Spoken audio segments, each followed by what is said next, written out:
Hello दोस्तों, स्वागत है आपका हमारे यूट्यूब चैनल पर। दोस्तों, आज के इस वीडियो में हम आपको कुछ ऐसे 9 या 10 पॉइंट्स बताएंगे। ये वो पॉइंट्स हैं जो कोई भी कॉन्ट्रैक्टर कभी आपको बताता नहीं है और आपके साइट पर ये मिस्टेक कर देता है और आगे चल के आपको इसका बहुत बड़ा दुष्परिणाम भुगतना पड़ता है।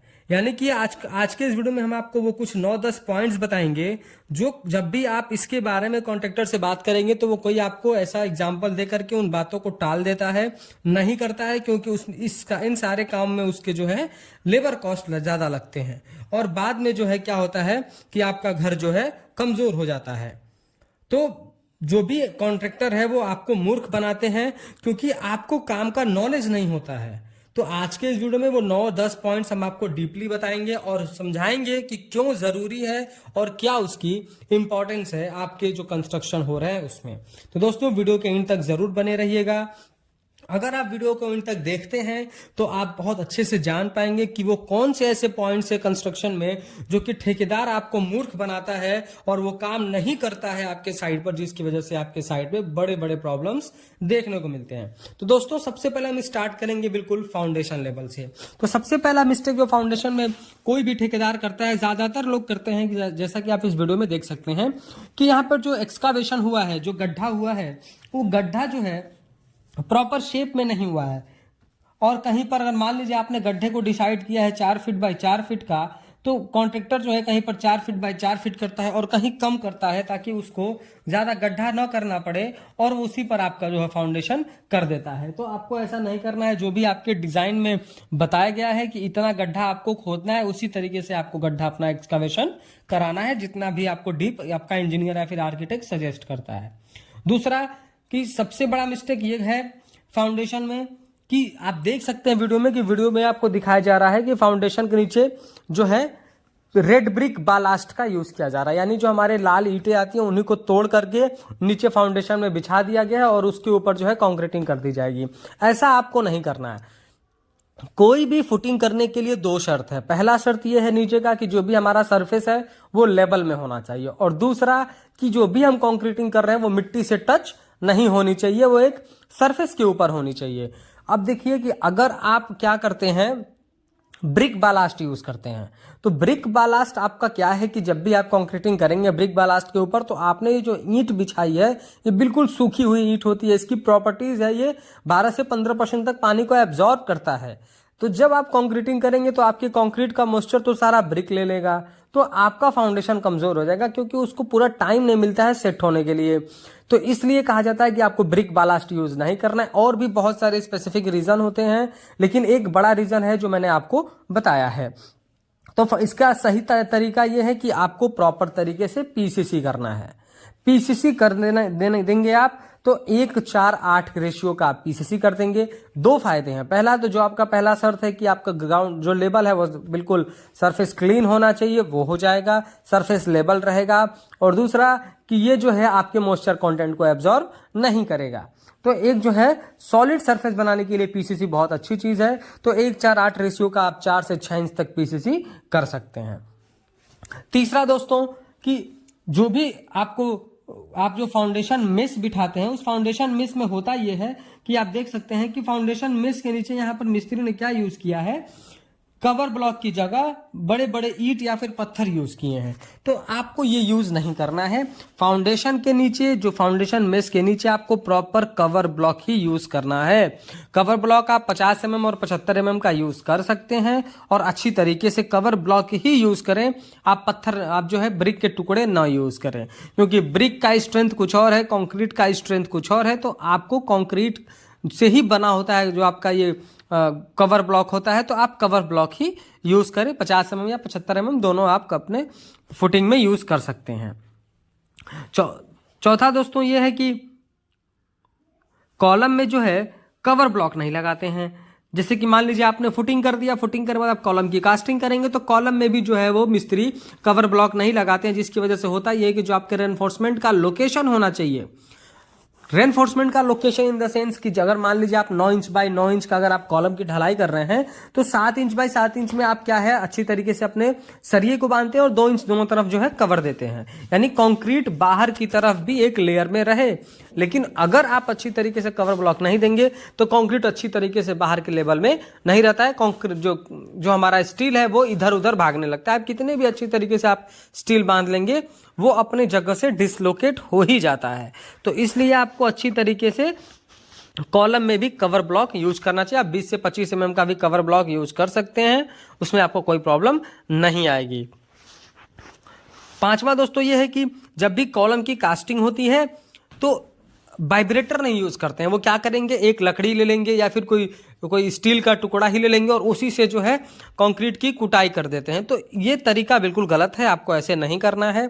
आपको कॉलम वाइब्रेटर का यूज करना है। अगर आप कॉलम वाइब्रेटर का यूज नहीं करेंगे तो क्या है कि कंक्रीट नीचे तक नहीं जाएगा, उसमें एयर वॉइड्स हो जाएंगे और जब आप डी शटरिंग वर्क करेंगे यानी शटरिंग को खोलेंगे तो आपको उसमें ढेर सारे हनीकम दिखेंगे। तो वो हनीकम आपके स्ट्रक्चर को नुकसान पहुंचाते हैं, आपके कॉलम को नुकसान करते हैं, तो उसमें स्ट्रेंथ कम हो जाती है। और आप कॉलम बना ही इसलिए रहे हैं ताकि आपकी बिल्डिंग में अच्छे से स्ट्रेंथ हो।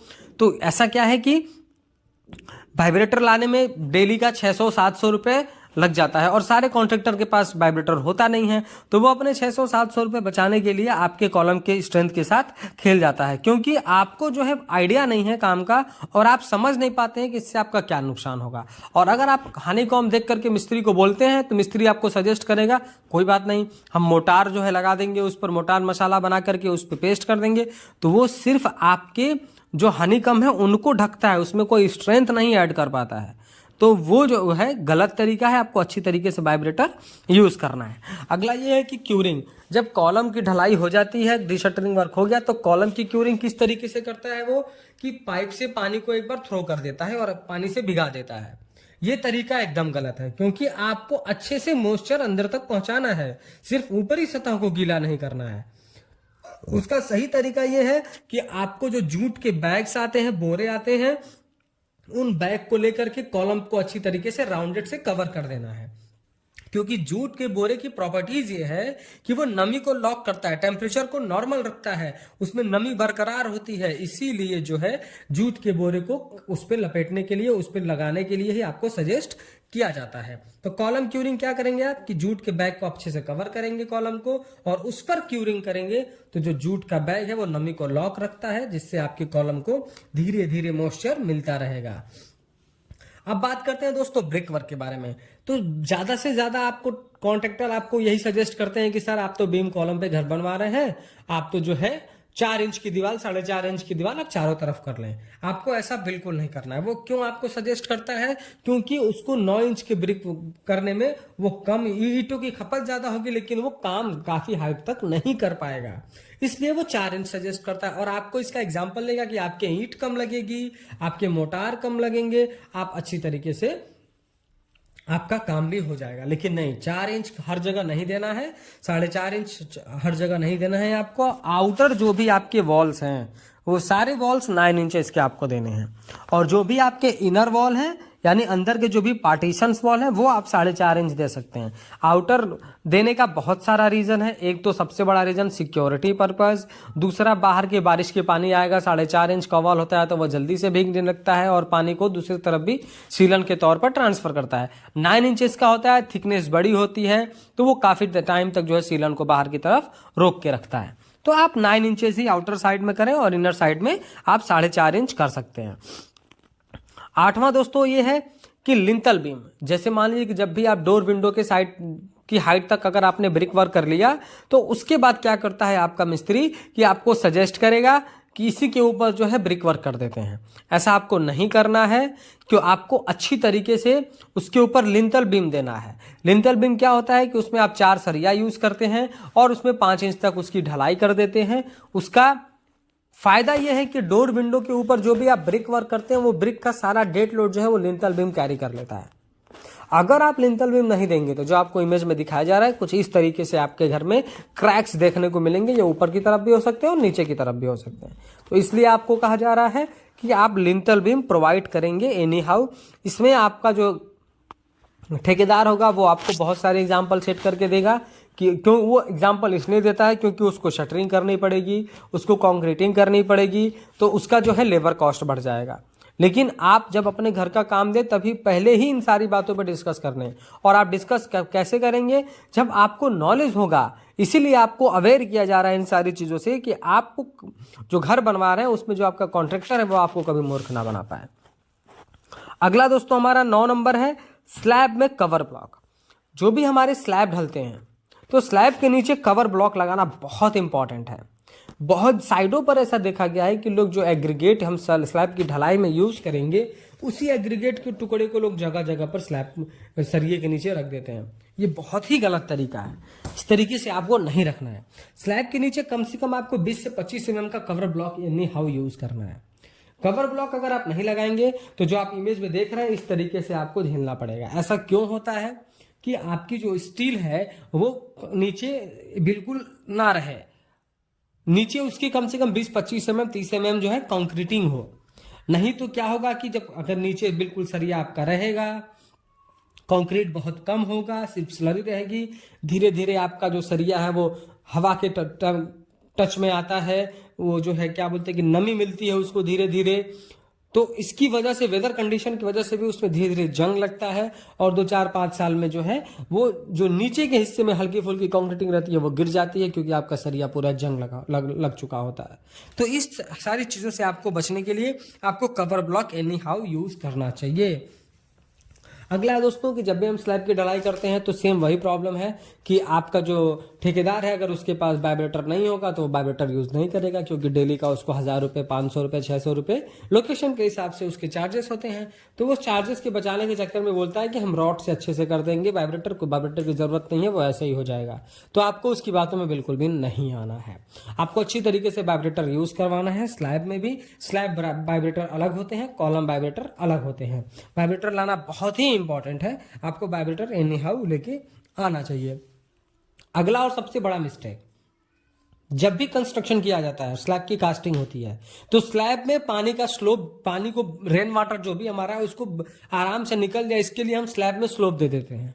अब इसका फायदा सिर्फ ये होता है कि जो भी बारिश का पानी है वो इकट्ठा तो स्लैब पे नहीं होता है, लेकिन इसका सबसे बड़ा नुकसान ये होता है कि सपोज करिए कि आपने अपने स्लैब में आगे से पीछे तक के या फिर जिधर भी आप स्लोप दे रहे हैं आपने 1.5 इंच का स्लोप दे दिया और आपने स्लैब की कास्टिंग की ढलाई शुरू करी 4-5 इंच से। अगर आपने 5 इंच स्लैब की कास्टिंग बैक साइड से स्टार्ट करी है और फ्रंट तक आपको स्लोप देना है तो आप आते आते आपने स्लैब जो है सामने 3.5 इंच कर दिया, जो कि बिल्कुल भी कमजोर स्लैब है। तो इसलिए आपको स्लोप जो है वो स्लैब में नहीं देना है, या तो आप जब ब्रिक वर्क करें तभी आप एक प्रॉपर तरीके से अपने पूरे घर का स्लोप जो है एक तरफ कर दें और स्लैब की कास्टिंग कर दें। स्लैब की कास्टिंग करेंगे, स्लोप पहले से ही ब्रिक वर्क में होगा, उसी के हिसाब से हमारी शटरिंग हुई होगी, तो स्लैब आपको पतली नहीं करनी पड़ेगी। नहीं तो आप स्लैब की ढलाई कर दें, आपने ब्रिक वर्क कर दिया, आपने स्लोप नहीं दिया है सपोज, तो आप स्लैब में स्लोप ना दें, ब्रिक वर्क में नहीं दिया तो कोई बात नहीं, स्लैब में भी स्लोप ना दें। स्लैब ढल जाने के बाद उसके ऊपर जो है प्लास्टर वर्क कराया जाता है तो उसमें आप स्लोप दे सकते हैं। आप टाइल लगवाते हैं तो उसमें स्लोप दे सकते हैं, जरूरी नहीं कि आपको स्लैब में ही स्लोप देना है। तो ये बहुत बड़ी कंस्ट्रक्शन मिस्टेक है और लोगों में अवेयरनेस नहीं है, इसकी वजह से ये मिस्टेक सबसे ज्यादा आजकल देखने को मिल रही हैं। दोस्तों वीडियो पसंद आया हो तो प्लीज वीडियो को लाइक कर दें और अगर चैनल पर नए हैं, कंस्ट्रक्शन से रिलेटेड ऐसे ही इंफॉर्मेटिव वीडियोस इन फ्यूचर देखना चाहते हैं तो प्लीज चैनल को सब्सक्राइब करके बेल नोटिफिकेशन को ऑल पर प्रेस कर दें। Thank you.